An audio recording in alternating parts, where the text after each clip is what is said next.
Hey, everybody, welcome to another episode of the Relaunch Real Estate Podcast. I am really pumped today because I have a really good friend with me, a super successful business person here in Indianapolis, and he is actually in insurance. But I know that there's so many parallels between insurance and real estate, and Zach is one of the best, not only business runners that I know, owners that I know, but also just like a great sales guy in the form of just providing value to people and being there for people and following up and all those things. So really excited for you to hear from him. Zach Breneman, tell us, like who you are, where you're from, all of those things. Yeah, well, thanks for having me today, Patrick. Really excited to join on this chat with you and everyone else out there. But yeah, my name is Zach Breneman. I'm a local farmers insurance agent here in Central Indiana. I'm originally from Illinois, so don't hold that against me to any of my fellow Hoosiers on the call. But I've actually lived in Indianapolis now for 20 years. So I came over here to go to school at IUPUI, played tennis. After I got out of college, I didn't really know exactly what I wanted to do, but I did some research on multiple different positions in insurance and ended up taking a chance with farmers, and that was 13 years ago. And I'm really, really glad I made that jump. Yeah, and so you're the second person I've interviewed here that has went to IUPUI. For those that are not from Indiana listening, that's Indiana University, Purdue University, Indianapolis. So it's like two of our large universities together as one. You're from Illinois. Why did you decide to come to Indy? It was a tough call, right? I grew up in Champaign, Urbana, Illinois. I didn't really know any different. I had been coming over here quite a bit to play tennis tournaments when I was a kid.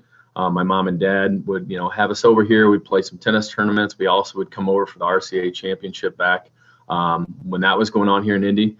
And I always liked Indianapolis. When I was looking at different schools, they were all over Illinois, but then I also looked at Butler University. I looked at University of Indianapolis and IUPUI. And IUPUI was just a good fit. I mean, it was downtown, but it wasn't huge like Chicago. It was just a really, really easy place to get a good education, still be in the city, but then also only be about 110 miles from my folks. So it was a good fit for me.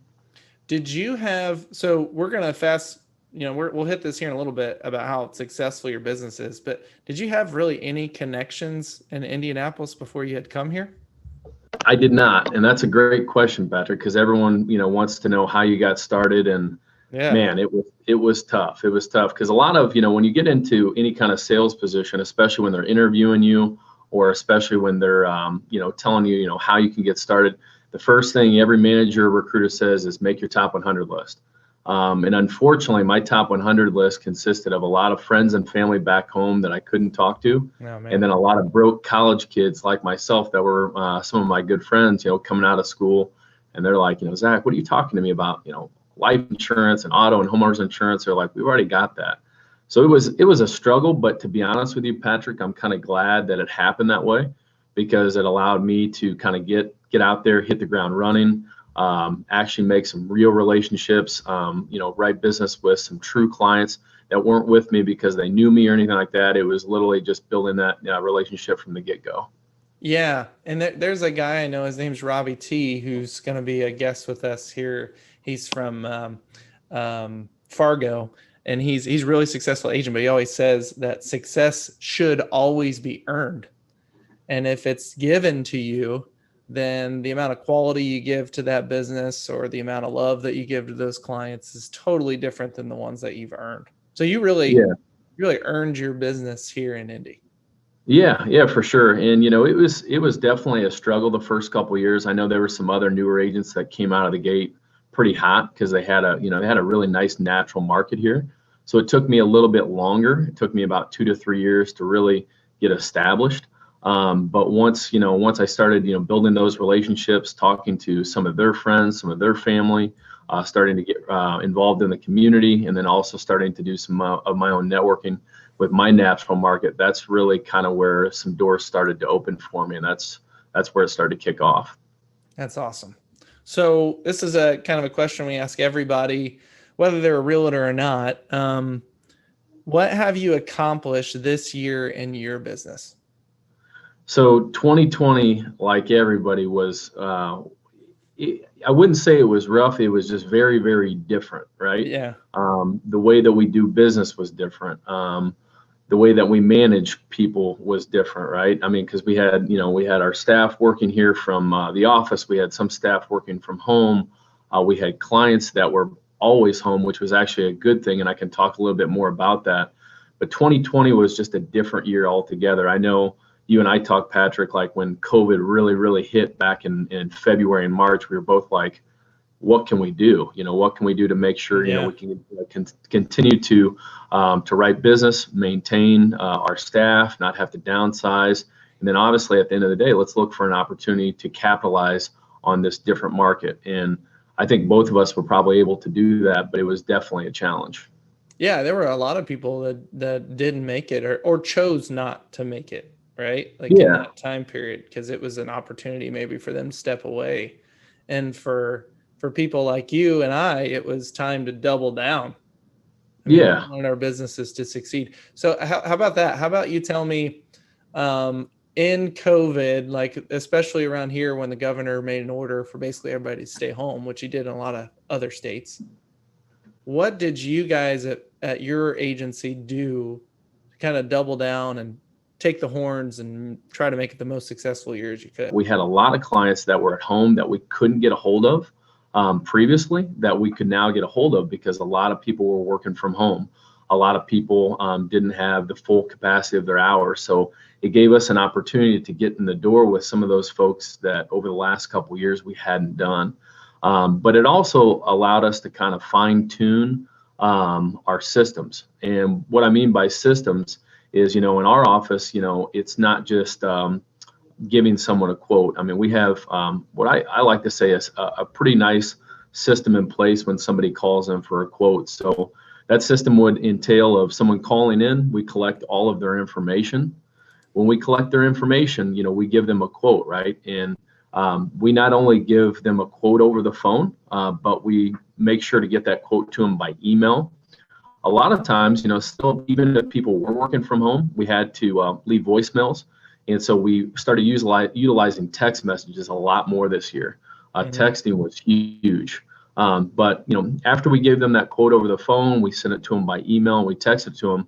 Since these clients were home, we really, really doubled down in our outgoing mail. We spent a lot of money on postage this year off quotes that we just maybe had out in the mail, but then also on direct mail. I know a lot of people had, and even myself at one point, thought that direct mail was kind of a dying breed as far as getting business. Right now, I think, especially if there's another lockdown, which I hope there's not, there's still going to be a lot of people working from home. That direct mail piece was huge. It was really big for us. We're seeing that too. I'm telling you, Okay. like we're writing handwritten notes that will like write, hey, we just sold a property in your neighborhood. So for you guys, it could be, hey, we just quoted another person in your neighborhood, save them blank or whatever. But we just sold a property in your neighborhood. It sold for this. It sold in this many days. We'd be able to quickly line you up a buyer if you're in the market to sell because we had so much interest in this one. Give us a call if you need anything. And then we're photocopying like 100 of those Yeah. in an envelope. And we seriously took your idea of we print out a label for those people and then we get a stamp that says important Red stamp. and it's red, working. the red stamp, what did it cost you? $15 or something? I mean, it's Yeah. worth it. We've Yeah. gone through literally the red stamp. We've probably gone through, I don't know, 10 to 15 in the last 3 years. Yep. And all it says is important documents, please open. They don't know if it's Patrick, Zach, or the IRS sending them something, but they're going to open it, right? And have And you got a call and somebody said, I only opened this because of the stamp? Because we have. oh yeah, yeah. And we stopped using return addresses. We just do no return address, blank envelope, handwritten with the red stamp. And it's just trying to get creative. It's kind of like, Patrick, what would you open? I look, Right. I get a lot of mail I trash. If I got that, I'm probably going to open it because I don't know what it is. Yeah. Really been huge. I think mail is definitely something that most sales organizations have stepped away from because they think it's all social media now and they think it's, all online. I think mail will always be a piece because we always get it. You just have to find those ways to Yeah, get it. that's awesome. I'm glad you guys use the red stamp. Yeah, man, took that from your idea. I loved it. All right. So you said during some downtime, you're calling upon these people. They might be leads or past clients or potential past quotes, right? Yeah, So for us, that the equivalent of that would be past leads that maybe went nowhere. sure. And what kind of conversations do you guys have with them? And I think we'll find some parallels. I really do. What kind of conversations do you have with these people when your organization's calling them? Yeah. Well, I mean, I think with 2020, the first thing you'd have to lead with is, hey, how are you doing? How's you and your family doing? Are you guys staying safe? I know it's a crazy time right now. I know I'm calling you out of the blue, but first and foremost, just acting like, and truly acting like you care, because we do.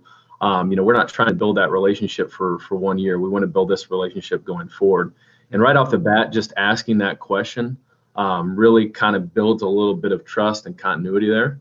Yeah, that is, I mean, giving back to your people in a time of need is probably, truthfully, just giving value to clients at any time is probably Yeah, the most reciprocal thing that you can do as a salesperson, right? yeah, Like for sure. addressing a need that they have, even if it's not even related to the transaction. And Yeah, if you've got people that you're working with and you hear that they lost their job or they lost a cat or something, like sending a yeah. handwritten note or sending them flowers or something is always the best thing that we can do. Yeah, we have, like, in our database, we can put like comments and notes in their account, and we try to keep track of that from day one. Like when we get, we get to know these people, right? I mean, they're telling us everything but their blood type. They're telling us about their families, their kids, their grandkids. When you get them talking about their grandkids, that's going to be a really good conversation. Yeah. But we start to remember that where they're working. Hey, they're getting ready to come up on retirement. We do a lot of stuff with police officers, and we just had a police officer retire as of 32 years. And that was the first thing when I got him on the phone the other day. I thanked him for his service, and also let him know, congrats on your retirement. And then we started talking about what he's going to do. So Sure. we try to make note of that wherever we can. So we're different than the next insurance person in line. Yeah. It's not just a transaction for you. It's a relationship that hopefully Yeah, lasts a for sure. long time. Yeah. So, and so these people that you guys are reaching out to, and especially we're reaching hard out to during a stay-at-home order, were these like new leads for business? Were these old leads, past clients? Where'd you guys go? Yeah, so we did a lot of things. So the first thing you want to talk about is what we did differently is we doubled down on internet leads. And so we actually purchased internet leads. Farmers came out at a great time with literally like 75% discounted leads, leads that could have been this amount, but they cost shared them at 75%. And we took advantage of those. Farmers also did a 75% reduction on direct mail. And they did this because they wanted us to be out there. They wanted us to be marketing. So that was two pieces that we did. But the internet leads was something, man, I used to do internet leads all day when I was a brand new agent. And so it wasn't anything new to me. Obviously, I'm 13 years past when I bought my first internet lead to now. But I mean, it's kind of like riding a bike. You don't forget, right? Right. And now we've got the tools of text messaging, which we didn't have then. And now I have a team. Before I was a one-man show, now I can utilize my team in this to where it's not just Zach involved in this one internet lead. There's multiple steps to it, and we put in a follow-up system. And the follow-up system, I think, in either of our businesses can be really big. And I can talk more about that if you'd like. Yeah. So let's do that, because follow up in our business, real estate is generally a much slower, right? It's not like an absolute necessity. In most cases, it's like a want. So when we get an internet lead in our business, it's like 6-12 months out before they actually do something. It might be the same for you. Yeah. What kind of follow-up do you guys have in your organization? Like, what's it look like? Are they texts? Are they emails? What do they say? All that Sure, stuff. and don't let me forget. There was other leads that we did too. I know you asked about what Yeah. leads that we went after, but for the follow-up system, and this follow-up system, we literally utilize this, Patrick, with every lead that comes in our office. So this could be a new client calling in that maybe got a letter from us, or it could be a referral from a real estate agent like yourself or a mortgage broker. we gather our info, we quote them, we present that quote to them in the phone, the text, and the email. But then after that, that lead goes into a follow-up rotation for my staff. And basically my staff would follow up on that lead either by phone, by text message, or by email about 3 to 5 times before that lead would go dead. And when it goes dead, it really doesn't, it's not really a dead lead. It's just going to get ex-dated at the next 6-month auto renewal. Oh, that's awesome. So follow-up system, something that we implemented about 4 to 5 years ago, and it's just been huge as far as what we're doing on a new business side. It's really increased our revenue. Well, it's crucial because you can always go back for seconds or thirds on leads. Yeah, like in that immediate, if they're not responding to you in the immediate, that is okay. You have to put them back in your system for, in your guys' business, 6 months. In our business, I think it's the same, especially for internet leads. Like if you get an internet lead and you're following up 3 to 5 to even 10 times. I mean, I've heard some organizations do it 10 times, which I think is a little excessive. Ours is like 5. Yeah. If you've got nothing in that initial 5, you absolutely should go back in 6 months because that's probably when they're ready.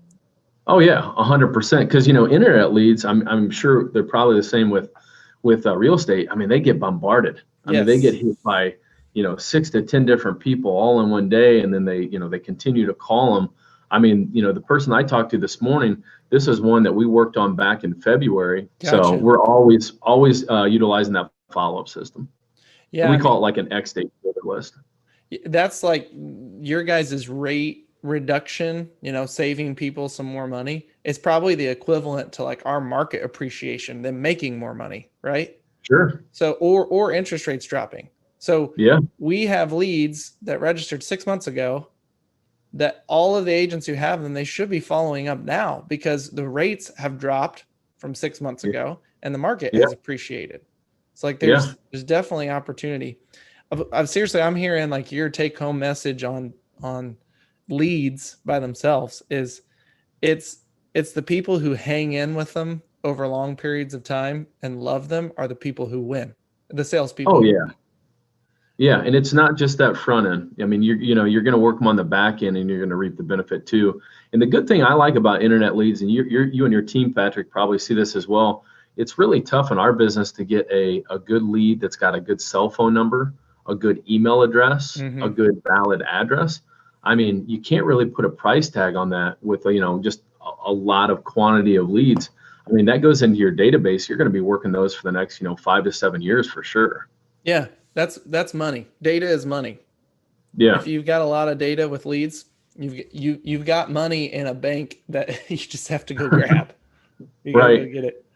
One thing that we did do this year that was kind of cool, and it was something new, is we actually went back and printed out our canceled list from the last like 5 years, and then that 5 years turned into the last 10 years, and we didn't go back too further back past that.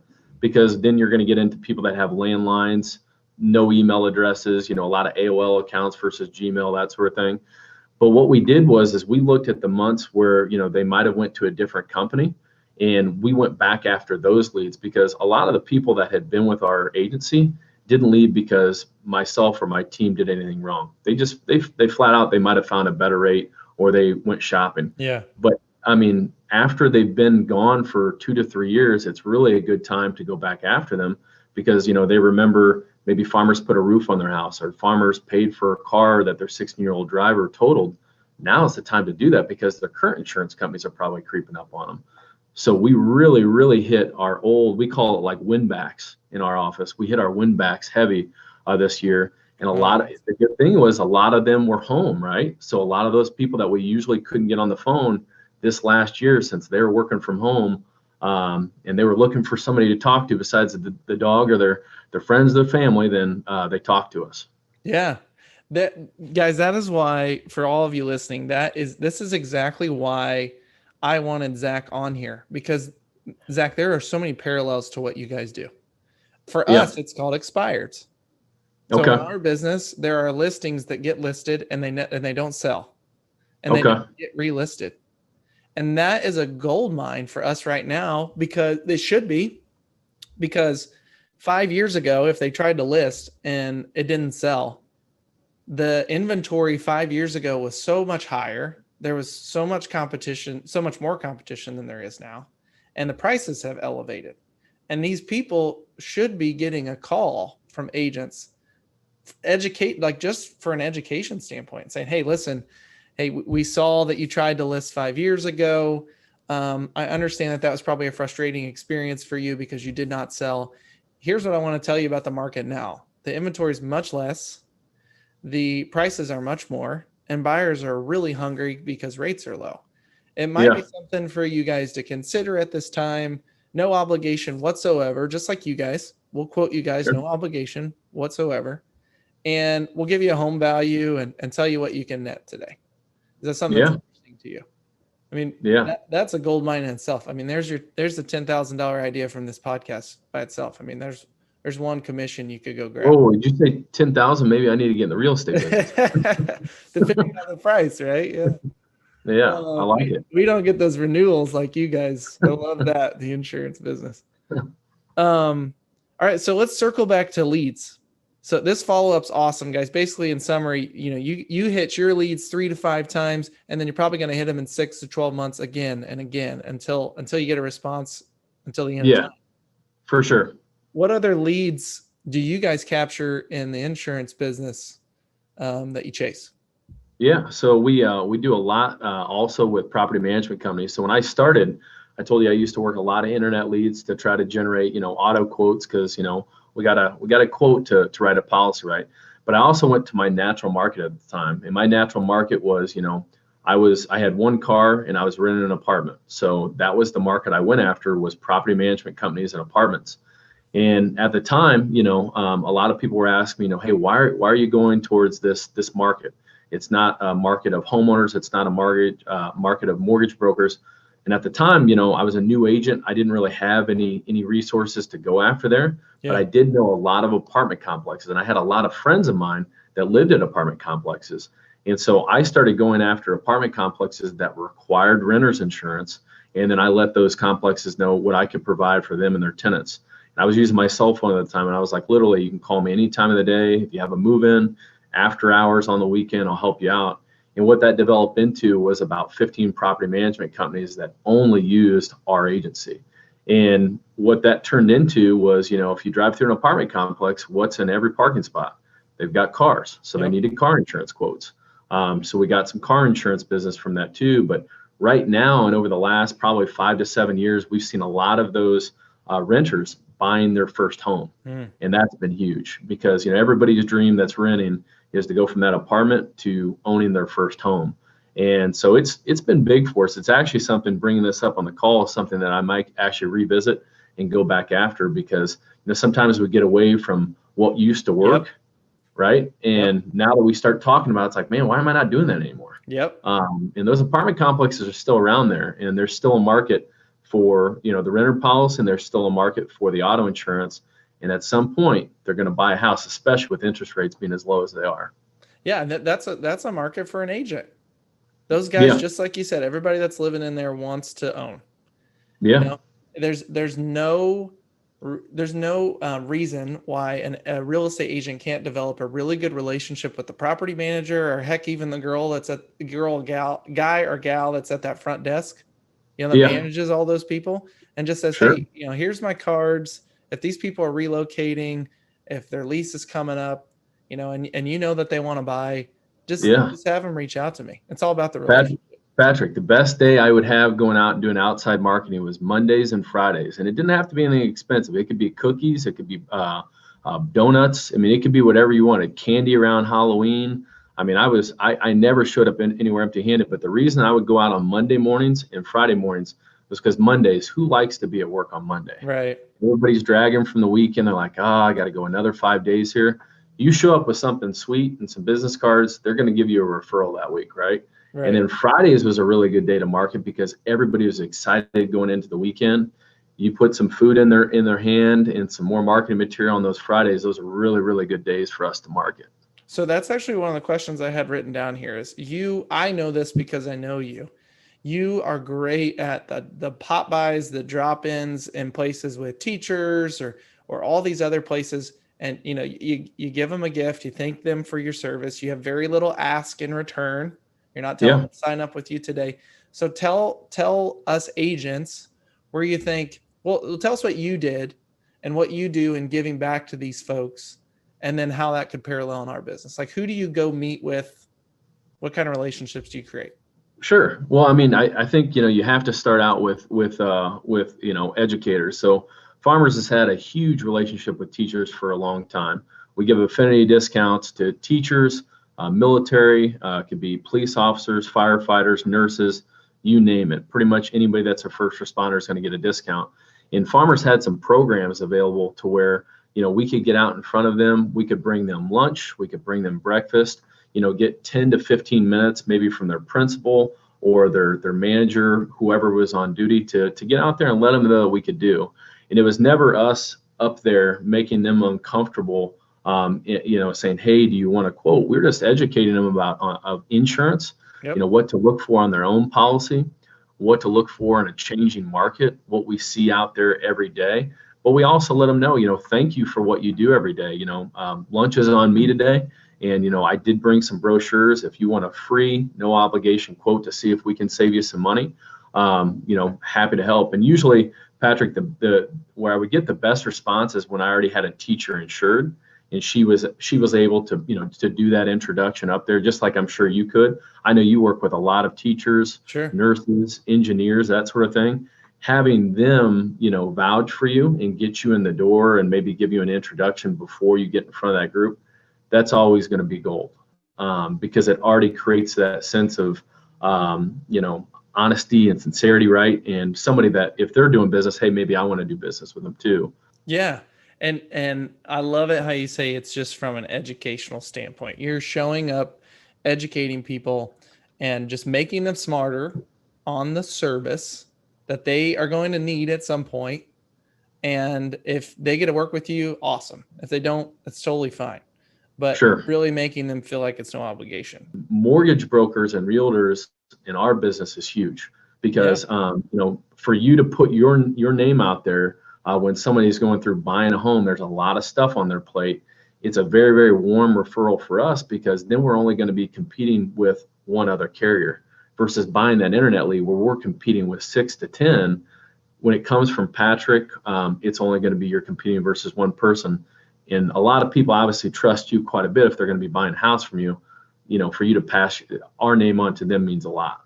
Yeah. And that, what you do, I don't know if it's maybe more common in the insurance industry, but it's definitely not common in our industry for agents to be networking with people inside of the professions that we need, if that makes sense, right? So real estate brokers don't go to title companies and bring them things and say, hey, here's some candy or here's some lunch on us. If you ever need anything, let me know. This is what we do to help clients. This is how the market's working, all that stuff. We also don't go to mortgage brokers and do that either. Like, they're usually coming to us. Title companies are coming to us for our business. Mortgage brokers are coming to us for our business. But networking inside of the professions that we need, create all kinds of opportunities. And agents kind of shy away from that. They're just prospecting leads on the phone, whether they're online or for sale by owners or expireds. But just in-person networking, you think has been one of the biggest methods to your success? Yeah, I think it's huge, but I think it also starts, you got to have the customer service on the back end though. Yeah. Because if somebody gives you a lead and you screw that lead up and you make them look bad, you're never going to get a lead from them again. And it's crazy. I brag about my office because, they do just a great job here in the office. And we get a lot of business and referrals because of how well they do stuff on the back end, right? And it makes us look good. But we've got mortgage processors and loan officers, literally, I haven't even met in person, that are referring us business now because we're not making them wait for a deck page. We're not making their clients wait for a quote. So, I mean, all of these systems are good, but you have to go down to just, the nuts and bolts that gets it done, whether it's, real estate, mortgages, or insurance. You've got to follow through with that promise, and you got to make sure that you're consistent on what you're providing. Yeah, that actually, I have a question for you on that. So you have grown, your business has grown. You were a one-man show, when you start, right? Just like, oh man, wasn't sleeping very good at night. Yeah. And then you've grown, how many people you have working for you now? We currently have 8. Yes, Okay. we currently have 8. So you've grown to 8 folks. You've got an office, big office space there with folks. Here was my question. Let's say you get a referral from you, Zach, personally. You're still doing the business, you're still quoting, you're still working directly with clients. Let's say you get a referral from a past client, or a trusted, industry person. Do you yourself take care of that referral, or are you now handing them off to your people? I'm a little bit different. So 100%, I'm going to take care of it if I can. So if I'm here in the office, or if I'm in Indiana, or if I have my laptop close to me, I'm going to try to take care of that, just because I feel like I'm probably going to have the best opportunity of closing that deal and making sure they get taken care of. But if I can't, I definitely have, producers here in the office that I feel confident that they're going to knock that out. There's going to be no issues at all on the back end. Do they help you with the But follow up? So like if you yeah, don't get them initially, you've got somebody help you on the follow up in the back. yeah, this brings up a couple things. So it's tough to relinquish not wanting to do everything, right? Or Yeah. I mean, you and I are the same, Patrick. We want to do everything. We want to please everybody, right? But at some time, physically and mentally, you can't do that, right? Yep. You just can't. And you talked about me being a one-man show, basically from 2007 to 2011. I just wasn't sleeping very well at night. I just had way too much on my plate. But what had happened in my agency is I had plateaued. I couldn't grow. I Yeah. couldn't grow because I was only able to do, I had maxed out my potential at one person. The next step was hiring a CSR, which was Linda. And when I did that, I wish I would have done it 2 years prior to that, because what that did by hiring staff was it freed me up to do more of what I like doing, which is quoting, selling, and talking to people, and doing less of the customer service, which I really just don't enjoy doing. That's not something that I'm good at. It's not something that I enjoy doing. Mm-hmm. So, I'm sure in real estate and mortgages, sometimes I know it's tough and it's scary to take that challenge of giving somebody that lead, because you don't want it wasted. But you got to let those producers and other agents swing the bat, because if not, they're never going to be able to help you grow. Yep. And the staff really, in no matter what kind of business you are, if you have good staff that has job expectations, has systems in place, has roles in the office, if you manage that correctly, it can be huge for everybody involved, but definitely as a business owner. And so your first hire was admin. Yes, for sure. So that you could continue selling. Yeah. That is the same exact first hire that you make in the real estate world. Okay. I would, if you are a successful agent, I would not go to the team model just yet, where you're hiring more agents. I think you got to go admin first, because you clearly are creating a client base that trusts you, is going to refer you, and you're doing a great job. That's what's bringing in the dough. That's what's bringing in the money, right?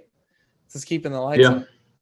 Spending a lot of time training another person sales they may not sell like you. And so you got to have that customer service, that admin person first, to only exemplify you, to expand what you can do and what you're good at. Well, yeah, and customer service and admin, that's the backbone of any business, in my opinion. Yeah. I mean, if you're not answering phone calls, if you're not returning paperwork, you're just not going to be around very long, right? You're not going to have a lot of people referring you business.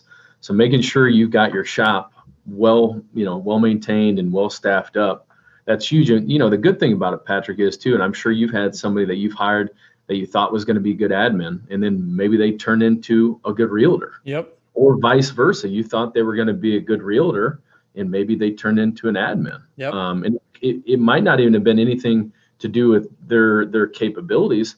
It might have been a life-changing event. Maybe they had a child. Maybe they got married. Just all sorts of things can come out of it. So you have to put people in the right seats.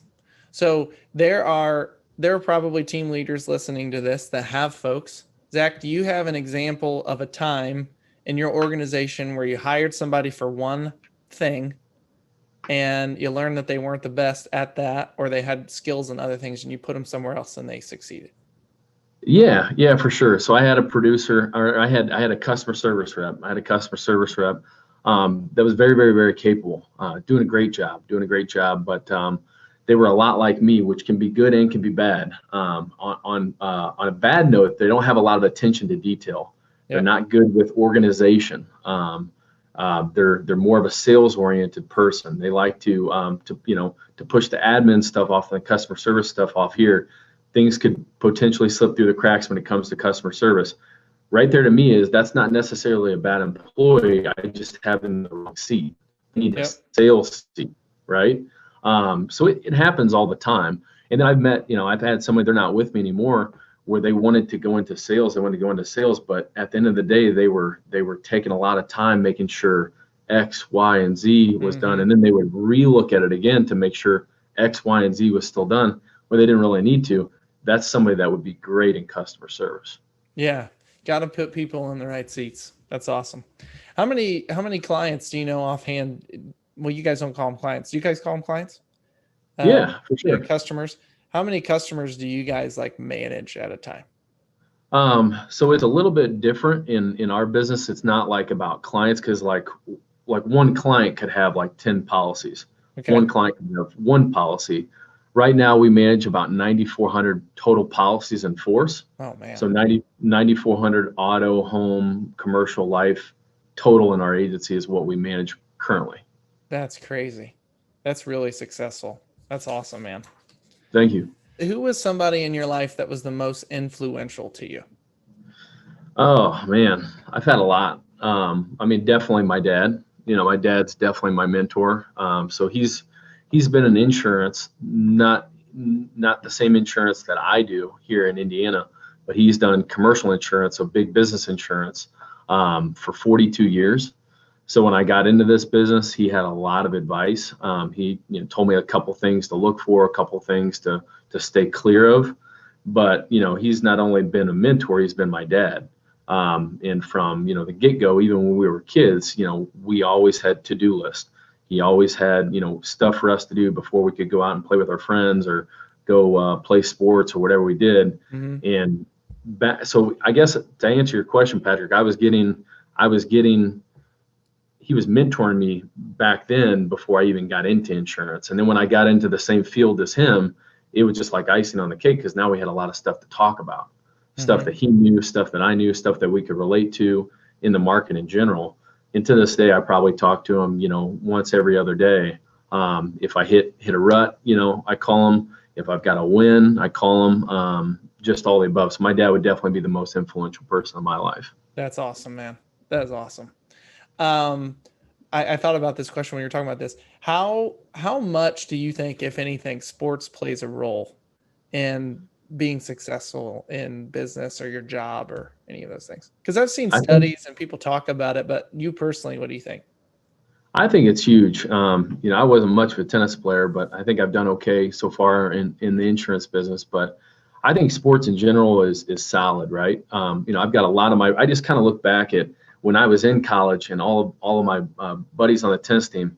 I don't think any one of us knew what we were going to do. None of us probably knew if any of us were going to be successful or not. Yeah. And then when we get together now and, one of us is getting married or, one of us is celebrating something,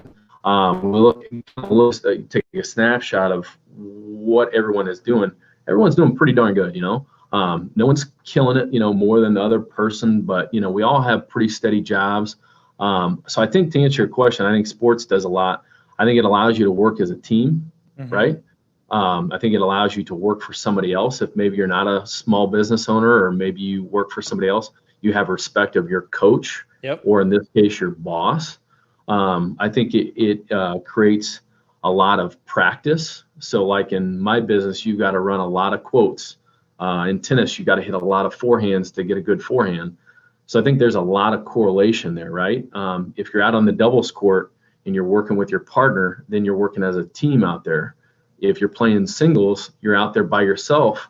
You're a one-man show, but you're trying to accomplish the overall goal. Yeah. And I just think there's a lot of things in sports, whether it's growing up, playing youth football or playing at a collegiate level, wherever that is, you can get a lot out of sports that actually, can translate or correlate into real life.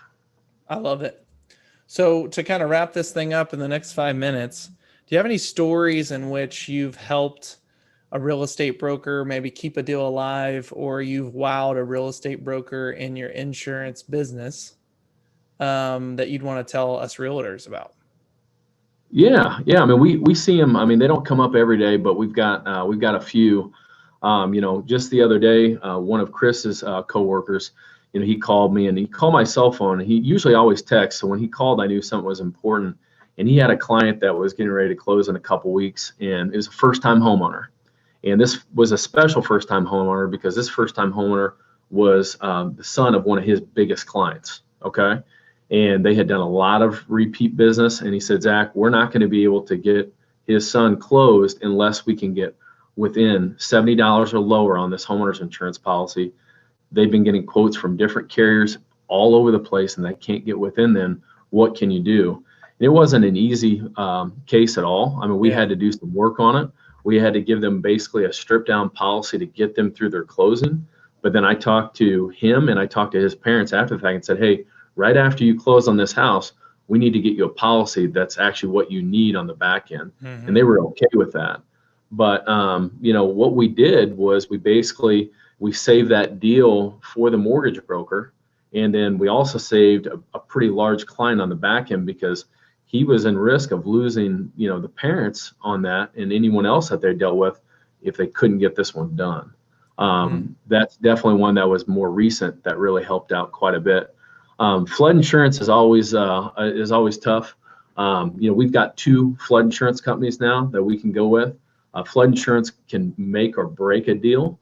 And so we've had some clients, I know, Patrick, you and I have worked on some deals where you're like, Zach, they need flood insurance. How much is this going to cost? They're never asking how much it's going to cost on homeowners insurance. They want to know about that flood policy. Yeah. So working with clients on that, it gives us a competitive edge to not only have the policy through FEMA, we have a private company that we can go through to try to get them a better rate through that private company if the lender will accept it. It just gives us more of an opportunity to help out the realtor or to help out the mortgage broker. And at the end of the day, we're going to close the sale and everybody wins. Yeah.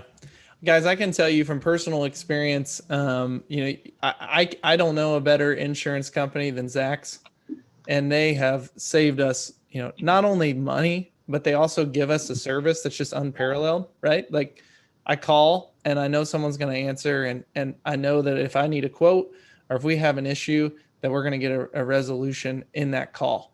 Like that call or text message that we send to our rep, who's Zach, and his people, we're going to absolutely be taken care of. And that's crucial. So Zach, we're going to wrap this thing up, but I would love for you to tell all the agents listening to this podcast for 2 reasons. One, if they ever just want to pick your brain on business, guys, you absolutely should pick this guy's brain on sales and business. He's a genius when it comes to it. And 2, if you have clients or you yourself have any needs in the insurance business, whether it's insuring your company, your real estate company, or insuring your clients, I definitely think it'd be something that I'd reach out to Zach about. So Zach, can you tell everybody how to get a hold of you?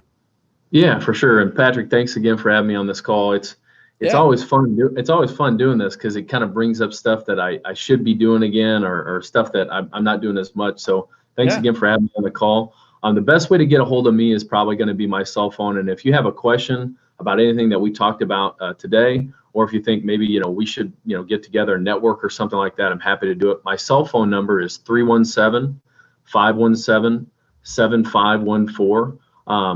Patrick, I don't know if you have the ability to put my email maybe somewhere where they can read it, but I have a long email, so Patrick can probably provide my email as well. But text messages, call, feel free to get a hold of me. One thing that we do pretty well here at our office is if you do have a client that needs a free quote to try to see if we can get their payment down on their insurance for their closing, we usually offer quotes within the hour.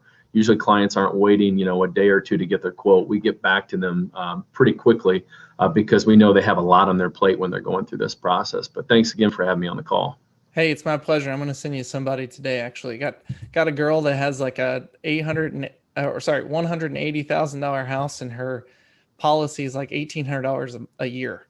It's like I could probably do something for her. We'll send you something, guys. Thanks so much for listening. Zach, thanks for being a part of it.